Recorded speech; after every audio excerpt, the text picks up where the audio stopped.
Morning everyone, मैं शालिनी आपका अपने यूट्यूब चैनल के आइडियल इंस्टीट्यूट पर स्वागत करती हूँ।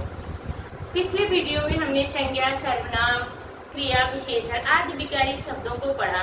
आज इस वीडियो में हमने विकारी शब्द, अविकारी शब्दों के बारे में कुछ पढ़ने चल रहे हैं। अविकारी शब्द बच्चों, जैसा हम बताए हैं आपको अभी एक वीडियो में कि 4 प्रकार के होते हैं। अविकारी शब्द वो होते हैं जिसमें लिंग, वचन, काल के हिसाब से कोई परिवर्तन नहीं होता है, उन्हें हम अविकारी शब्द कहते हैं। ये 4 प्रकार के होते हैं। नंबर 1 बच्चों, हम क्रिया विशेषण होता है, समुच्चय बोधक, विस्मयादि बोधक और संबंध बोधक। तो सबसे पहले हम बात करते हैं विस्मयादि बोधक।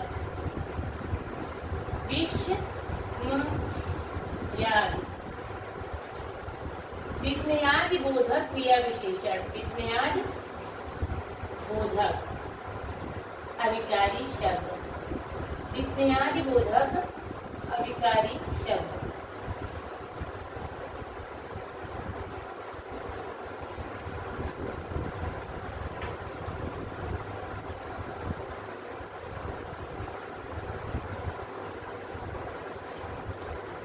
ये जो विस्मयादि बोधक अविकारी शब्द होता है बच्चों, इसमें क्या होते हैं, वह वाक्य जिसमें घृणा, सुख, दुख, डर, क्रोध आदि भावों को प्रकट किया जाता है, उन्हें हम विस्मयादि बोधक अविकारी शब्द कहते हैं। इसमें विस्मयादि बोधक का चिन्ह लगा होता है, जो कि चिन्ह ऐसे ही बनता है। तो वह शब्द जिसमें, ये थोड़ा सा मैं लिख रही हूँ, घृणा, इसमें घृणा, डर, सुख, दुख, शोक, हर्ष आदि शब्दों का प्रयोग होता है, आदि शब्दों का प्रयोग होता है। इसके लिए एक ट्रिक है बच्चों, इसके साथ साथ ये सारे वाक्य में आपको शब्द दिए रहेंगे, इसके साथ साथ कुछ ट्रिक है जिसमें कि ये वर्ड यूज होते हैं, ओ, वाह, वाह, ओ, हाय, छी, ओ, वाह, हाय, छी, काश,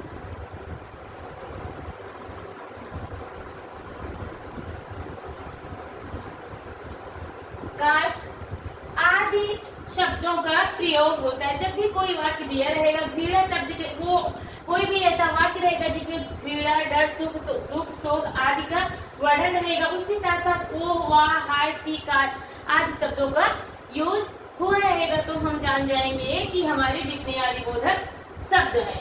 विस्मयादि बोधक शब्द की पहचान करने के लिए इस ट्रिक को आप जरूर ध्यान में रखिएगा। इसको एक एग्जाम्पल से हम समझते हैं बच्चों। वाह, वाह, कितनी सुंदर खुशबू है, वाह कितनी सुंदर खुशबू है, सुंदर खुशबू है, ऐसा लिखा है। या एक वाक्य और देखते हैं, छी, कितनी गंदगी है, छी, कितनी गंदगी है। या और भी वाक्य रहेंगे, इसमें बच्चों विस्मयादि बोधक चिन्ह जरूर लगा रहेगा, इस बात को आप जरूर ध्यान रखिएगा। या लिख देते, काश मेरे दादा मेरे साथ होते, काश मेरे दादाजी मेरे साथ होते, मेरे दादाजी मेरे साथ होते। ऐसे एग्जाम्पल आपको देखने को मिलेगा। तो इन सारी चीजों को जब ध्यान में रखेंगे, विस्मयादि बोधक शब्द आपको बहुत आसानी होगी पहचानने में। तो नेक्स्ट हम चलते हैं नेक्स्ट पर। इसके बाद बच्चों आता है समुच्चय बोधक अव्यय शब्द। नंबर 2 हमारा आता है बच्चों समुच्चय बोधक अव्यय शब्द। समुच्चय बोधक, समुच्चय बोधक अविकारी शब्द।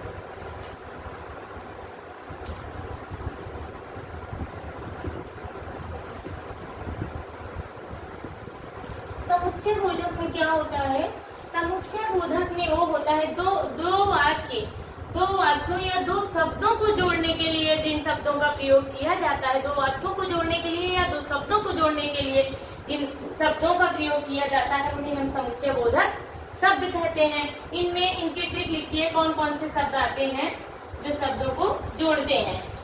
किंतु, लेकिन, परंतु। किंतु, लेकिन, परंतु, और, कि, और, कि। किंतु, लेकिन, परंतु, और, कि, तथा, आदि। ये सारे शब्द आपके समुच्चय बोधक शब्द होते हैं जो कि वाक्य को, दो वाक्यों को जोड़ते हैं। किंतु, लेकिन, परंतु, और, कि, तथा।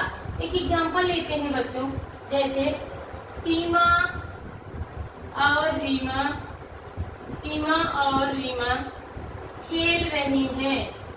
सीमा और रीमा खेल रही हैं। तो और शब्द इसमें लगा है इसलिए हमारा समुच्चय बोधक शब्द है। एक और एग्जाम्पल लेते हैं, मोहन आया है किंतु सोहन नहीं। मोहन आया किंतु सोहन नहीं। मोहन आया किंतु सोहन नहीं आया। सोहन नहीं आया। या आप कह सकते हैं सीमा और सीमा और रीमा खेल रही है, मोहन आया किंतु सोहन नहीं आया। अबिका और अनिका दोनों साथ में गाना गा रही हैं। मुझे पता था कि कल वर्षा होगी। ऐसे भी आदि ढेर सारे वाक्य होंगे जिसमें कि, तथा और परंतु, लेकिन आदि शब्दों से वाक्यों को जोड़ा जाएगा तो उसको हम जान जाएंगे कि हमारे समुच्चय बोधक अभिकारी शब्द है। आते हैं नंबर 3 पे।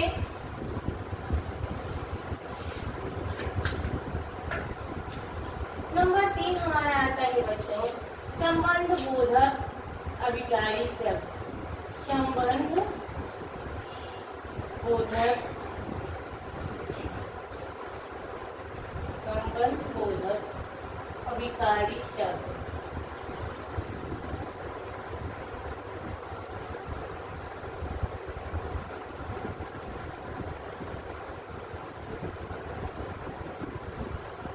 संबंध बोधक अभिकारी शब्द में बच्चों मान लीजिए संबंध का मतलब ये नहीं है कि वो मेरा भाई है, वो मेरी बहन, राम मेरा भाई है, श्याम मेरा भतीजा है, ऐसे संबंध नहीं।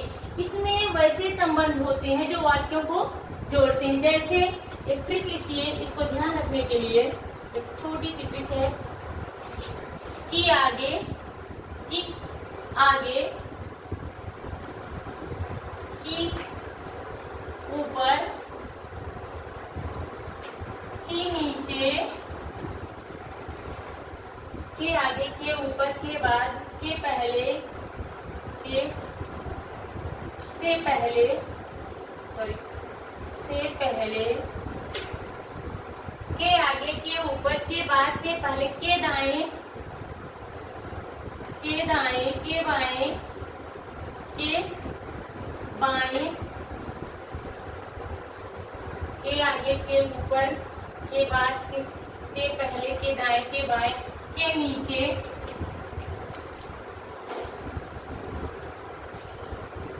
आदि शब्दों का प्रयोग होगा। आदि शब्दों का प्रयोग होगा। तो संबंध बोधक अव्यय है बच्चों, उसमें ये सारे शब्द आपको मिलेंगे। एक एग्जाम्पल लेते हैं बच्चों, एग्जाम्पल लेते हैं। मोहन छत के ऊपर बैठा है। मोहन छत के ऊपर आ गया ना, तो ये आपका संबंध बोधक है। संबंध जता रहा है, के ऊपर से संबंध को स्पष्ट किया जा रहा है। मोहन कहाँ है? मोहन छत के ऊपर बैठा है। मोहन कहाँ बैठा है? छत के ऊपर बैठा है। एक और एग्जाम्पल लेते हैं बच्चों। घर के पीछे तालाब है। घर के पीछे तालाब है। पीछे तालाब है। एक और लेते हैं बच्चों।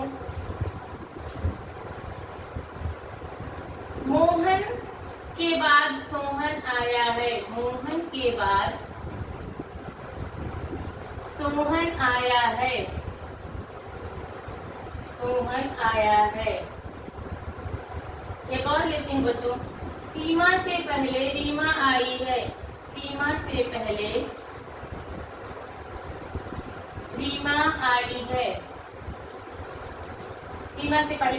तो जिन वाक्यों में के ऊपर, के पीछे, के बाद, के पहले वाले वाक्यों के द्वारा, शब्दों के द्वारा वाक्यों को जोड़ा जाता है, उन्हें हम संबंध बोधक अभिकारी शब्द कहते हैं। इनके शब्दों के द्वारा एक दूसरे से संबंध को दर्शाया जाता है। जितना ज्यादा आप लोग एग्जाम्पल करेंगे उतना ही आसानी से आपको ये चीजें समझ में आ जाएंगी।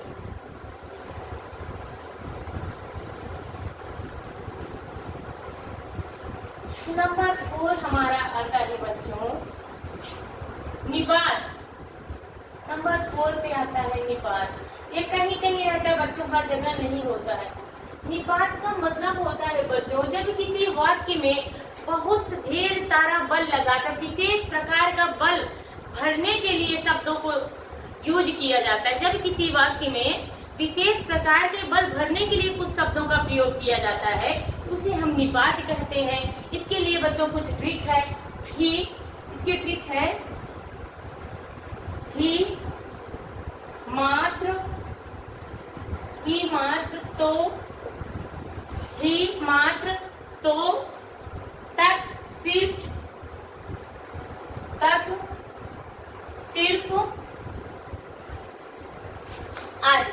मान लीजिए कोई एक एग्जाम्पल से इसको समझते, मान लीजिए कोई बात बोला जा रहा है, उसमें किसी भी शब्द का प्रयोग जिसमें अधिक बल दिया जाए तो वहाँ पे निपात का प्रयोग होता है। जैसे गांधी जी को तो सभी जानते हैं, गांधी जी को तो सभी जानते हैं, सभी जानते हैं। तो गांधी जी ऐसे हैं जिनको सभी जानते हैं। ये काम पढ़ाई, IAS का एग्जाम, ये भी लिख सकते हैं IAS का एग्जाम